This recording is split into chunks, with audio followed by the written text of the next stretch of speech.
seorang istri tidak boleh keluar rumah tanpa izin suami. Kenapa? Sebab dosa-dosanya istri ditanggung oleh suami. Kenapa suami tidak boleh? Tidak harus minta izin ketika mau keluar sama istri. Bukan wajib, hanya pemberitahuan, anjuran saja. Kenapa? Karena dosanya suami tidak ditanggung sama istri. Istri harus, kenapa? Yuk jalan salah, kami suami yang masuk neraka. Beda istri. Suaminya tukang judi, suaminya rampok, suaminya pezina, istrinya soleha, tidak ada urusan. Kata Allah, ibu, kamu bagus agamamu, tadkhulul jannati bisalam, kau pilih pintu surga mana kau mau masuk. Itu hebatnya jadi perempuan. Beda kami laki-laki, kami ulama, tapi istrinya tidak bagus agamanya, tidak sholat, tidak puasa Ramadan, tidak tahu bayar zakat, tukang gosip, pendengki, penggibah. Saya serius ini. Kan biasa penyakitnya perempuan kan tukang gibah, ya, penggosip. Ini kalau begini tuh dia, kalau kumpul-kumpul ibu begini kan, dia tidak gosip, tapi dilihat mulai masuk pintu, dilihatin tamu. Iya kan? Dia tidak cerita mulutnya, tapi dia orang Bugis bilang dah kopi,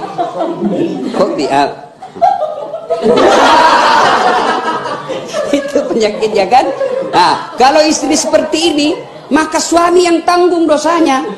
Kenapa istrimu tidak sholat? Kenapa istrimu tidak puasa? Kenapa istrimu itu sudah harusnya haji dia padahal dia sudah mampu? Kami semua yang tanggung. Itulah ayat yang mengatakan ku ampusakum wa ahlikum nar. Maka seorang istri tidak boleh keluar rumah tanpa izin suami. Kalau dia keluar tanpa izin suami, maka langkah-langkah kakinya murka Allah. Langkah kaki lagi dimurkai Allah, langkah kaki lagi dimurkai Allah. Nah, itu makanya izin. Ya izin istriku Ustaz, tapi penyalahgunaan izin. Maksudnya apa? Isinya pengajian 1 jam, tapi jalannya ke mall 4 jam. Nah, ya, sudah ringkas kisah. Kemudian itulah, kemudian yang tumpukan batu itulah Bapak Ibu ya. Tumpukan batu itulah yang Ka'bah sekarang.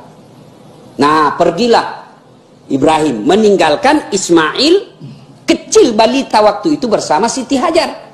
Tidak ada manusia, ya, tidak ada pohon, tidak ada air sumber kehidupan.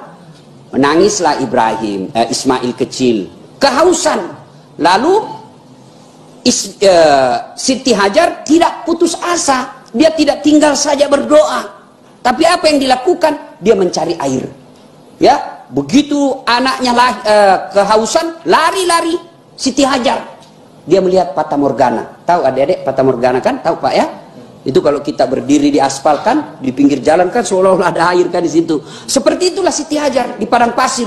Dia lihat kayak ada air, dia lari ke sana. Sampai di sana ternyata tidak ada air.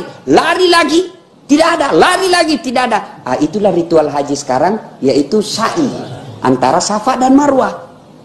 Ya kan? Nah, capek setelah berikhtiar, berupaya, sunnatullahnya berikhtiar, berupaya dulu, Siti Hajar tidak dapat air. Lalu turun perintah Allah kepada Jibril. Jibril, kau turun ke dunia, hentakkan kakinya Ismail di pasir. Hentakkan kakinya di pasir. Ismail pun hentakkan kaki di pasir. Dengan izin Allah, muncrat air. Begitu muncrat air, Siti Hajar melihat. Siti Hajar melihat ada punceratan air, lalu Siti Hajar berteriak Zam-Zam, air muncrat. Ada juga memaknai bahwa tutup itu air yang muncrat. Itulah sejarah Zam-Zam sekarang. Nah, ibu bapak yang belum pernah minum air Zam-Zam, para pemirsa yang belum pernah minum Zam-Zam, berdoa mudah-mudahan wabah segera berlalu, kita bisa ke Baitullah. Amin. Nah, bersama Dasat Latif.